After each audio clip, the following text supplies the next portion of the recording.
Hello and good day everyone. We meet again in my second video on Advanced Medical Imaging course. I am Dr. Noorani Jumadi. Today, we are going to continue our learning session on Chapter 4, X-ray Radiography. I hope that you had answered the poll question that being asked in my first video, and the correct answer for that is the X-ray image shows the internal structures, such as bones, and not the internal tissues. So, let's do some quick recap. We have previously gone through the contents of the course, the learning outcomes, as well as the main reference books that are used throughout our learning process. Now, we will start to study further on the first subchapter, which is 4.1, Principles of X-ray Imaging. Let's continue our lecture. X-ray imaging, or also known as X-ray planar radiography, provides the first screening for both acute injuries and suspected chronic diseases. The X-ray images are created based on the differential absorption of X-rays by various tissues. To give an example, the bones, or small calcifications, absorb X-rays radiation much more effectively than the soft tissues. Now, do you know how exactly the X-ray image is being formed? Let's have a look into brief explanation on how the X-ray image can be produced by X-ray imaging system.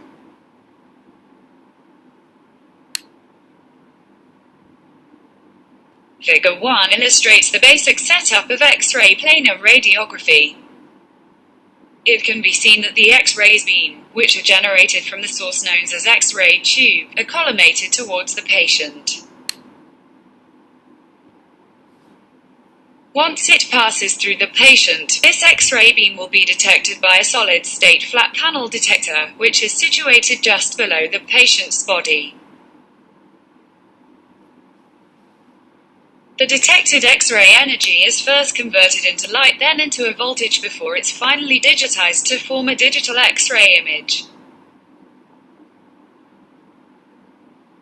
The formation of digital X-ray image represents a two-dimensional projection of the tissues lying between the X-ray source and the detector.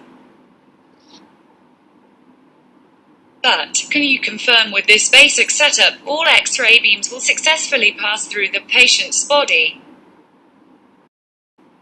The fact is, besides being absorbed, the X-rays can also be scattered as they passing through the body, causing less detected X-rays recorded by the digital detector. As a result, this gives rise to the background signal and consequently, leads to the reduces in the image contrast.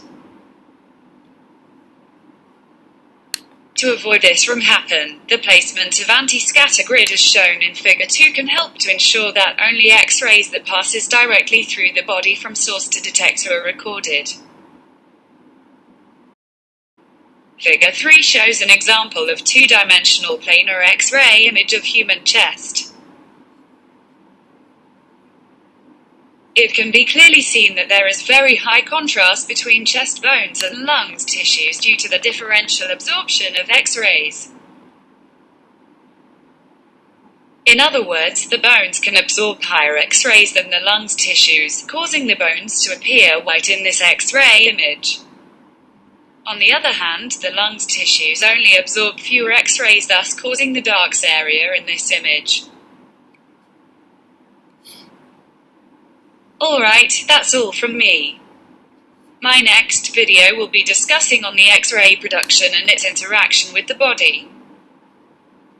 So, please stay tuned.